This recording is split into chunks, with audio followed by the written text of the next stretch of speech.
عوام کے پیسوں سے ہاسپٹل اور ہوٹل آباد اور کراچی کے پارک ویران ہو رہے ہیں۔ ورلڈ ڈائبیٹک ڈے کے موقع پر المصطفیٰ میڈیکل سینٹر کی جانب سے لگائے جانے والے ایک روزہ فری میڈیکل کیمپ کے موقع پر ڈاکٹر عبید ہاشمی نے میٹرو 7 سٹی نیوز سے گفتگو کرتے ہوئے بتایا کہ ہم اپنی محنت کی کمائی سے کراچی کے ہاسپٹل، ہوٹل اور ریسٹورنٹ آباد کر رہے ہیں اور اپنے گھر اور پارکوں کو برباد کر رہے ہیں۔ ورلڈ ڈائبٹیز ڈے 14 نومبر آج 14 نومبر ہے اور اس کی مناسبت سے المصطفیٰ ویلفیئر سوسائٹی ہمیشہ مختلف ٹاپکس پہ جو نا سیمینار کرتا ہے، پروگرامز کرتا ہے، فری میڈیکل کیمپس کرتا ہے۔ تو آج ہم نے مختصر فری میڈیکل کیمپ رکھا تھا۔ ہم نے بھی بہت زیادہ پبلسٹی اس لیے نہیں کی کہ رش نہ لگ جائے، گیدرنگ جمع نہ ہو جائے، تو 100 سے کم پیشنٹ آئے ہیں آج۔ تو ہمیں بھی اتنا ہی ٹارگیٹ تھا، ہماری خواہش یہ نہیں تھی کہ ہم ہزاروں لوگوں کو کریں جمع۔ اگر ہمیں ہزاروں ہی کرنے ہوتے تو یہاں پر ہم فیملی ہیلتھ گالا لگاتے رہتے ہیں ورلڈ ڈائبٹک ڈے کے اوپر، جس میں 1000-1500 پیشنٹ آتے ہیں۔ لیکن اس دفعہ الحمدللہ مختصر سروس رکھتے ہوئے کووڈ-19 کی وجہ سے اور لوگوں کو اویئرنیس پہنچائی ہے مختلف جگہوں پہ۔ اس کے علاوہ میں آپ کو بتاؤں کہ ہم نے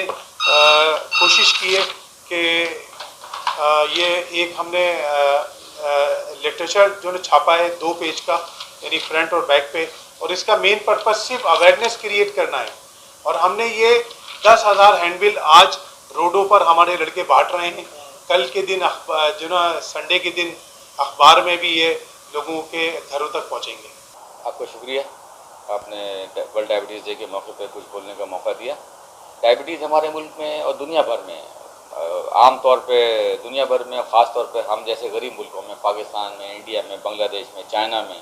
ڈائبٹیز تیزی کے ساتھ بڑھ رہی ہے، اور ملکوں میں اگر دگنی ہوئی ہے تو ہمارے ملکوں میں 4 یا 5 گنا بڑھ گئی ہے۔ ہم تیزی سے امیر ہو رہے ہیں، تیزی سے موٹے ہو رہے ہیں، تیزی سے کھانے کا اسٹائل ہمارا چینج ہو رہا ہے، تیزی سے ہمارا چلنے کا اسٹائل ختم ہو رہا ہے، سائیکلیں ختم ہو رہی ہیں، پیدل چلنا ختم ہو رہا ہے، اسپورٹس کے میدان پارک ختم ہوتے جا رہے ہیں، تو ہمارا چلنا ختم ہو رہا ہے۔ ہم تیزی کے ساتھ کھا رہے ہیں، بہت زیادہ کھا رہے ہیں، ہم فاسٹ فوڈ بہت کھانے لگ گئے ہیں، پیٹ بہت نکلنے لگ گیا ہے ہمارا، ساتھ میں جو ہے وہ ایکسرسائز کا ایلیمنٹ ختم ہو گیا ہے۔ اب کووڈ کے بعد سے تو ورک فرام ہوم شروع ہو گیا، نتیجے میں اور زیادہ وزن بڑھ رہا ہے، نتیجے میں شوگر بڑھ رہی ہے، بلڈ پریشر بڑھ رہا ہے، کولیسٹرول بڑھ رہا ہے، اسموکنگ بڑھ رہی ہے، شیشہ بڑھ رہا ہے، نتیجے میں لوگ تکلیف میں بڑھ رہے ہیں۔ آپ کی بات بالکل صحیح ہے، یہ عوام کے پیسے سے ٹبا ہارٹ اسپتال بنا ہے، اور بھی بڑے بڑے جو اسپتال بن رہے ہیں وہ عوام کے پیسے سے بن رہے ہیں اور عوام کے پیسے سے ہی چل رہے ہیں۔ اب ہم کے لوگوں کو کہتے ہیں بھائی وزن کم کرو، ایکسرسائز کرو، کولیسٹرول صحیح کرو، بلڈ پریشر صحیح کرو، شوگر صحیح کرو، اپنی دوائیاں پابندی کے ساتھ استعمال کرو، لیکن وہ دوائیاں نہیں کھاتے، پرہیز نہیں کرتے۔ مثال کے طور پہ کولیسٹرول کی گولی بھی اچھی سے اچھی 40 روپے کی مل جاتی ہے، پورا مہینے بھی کھائے تو 1200 روپے کی، پورے سال بھی کھائے تو 15,000 روپے کی، 10 سال بھی کھائے تو 1.5 لاکھ روپے کی، 20 سال بھی کھائے تو 3 لاکھ روپے کی دوائی پڑتی ہے، جس سے اس کا ہارٹ اٹیک کا امکان بہت کم ہو جاتا ہے۔ اور وہ نہ کھائے اور اینجیوپلاسٹی کی نوبت آ جائے، ہارٹ اٹیک ہو جائے تو 1 گھنٹے میں 4.5 لاکھ 5 لاکھ روپے لے آؤ، اور جان کے لالے الگ پڑے ہوتے ہیں، لیکن لوگ ان باتوں کو نہیں سمجھتے۔ پیشنٹ آ چکے ہیں جن میں سے 45% پیشنٹ جو ہے وہ ڈائبٹیز کے، جن کو آئیڈیا نہیں تھا ڈائبٹیز کے بارے میں، لیکن وہ فری میڈیکل کیمپ کی وجہ سے، ٹیسٹنگ کی وجہ سے جو ہے نا، میں ان کے بارے میں پتہ چلا کہ ان کو ڈائبٹیز ہے، تو ان کو پریفر کر رہے ہیں ہم نے ڈائبٹولوجسٹ کی طرف۔ ہم لوگ ویسے بھی ہر سنڈے فری میڈیکل کیمپ کرتے ہیں، جس میں شوگر ٹیسٹ، کولیسٹرول اور BMI کا ٹیسٹ کرتے ہیں، جس سے ہمیں پیشنٹس کے بارے میں آئیڈیا ہوتا ہے۔ جو پیشنٹ ہمیں ڈائبٹیز کے ملتے ہیں تو انہیں ہم ڈائبٹولوجسٹ کے پاس بھیجتے ہیں۔ المصطفیٰ میڈیکل سینٹر جو ہے وہ ہر سال ڈائبٹیز کا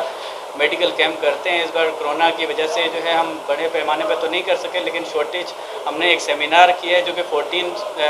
نویمبر کو کیا ہے، اور اس کے علاوہ آج 15 کو ہم free check up, sugar, BMI اور بلڈ پریشر، اور اس کے علاوہ ڈائبٹیز ایجوکیٹر ہے ہمارا جو گائیڈنس وغیرہ دیتا ہے پیشنٹس کو، ہائی بلڈ پریشر اور ڈائبٹیز کے پیشنٹ۔ عالمی یوم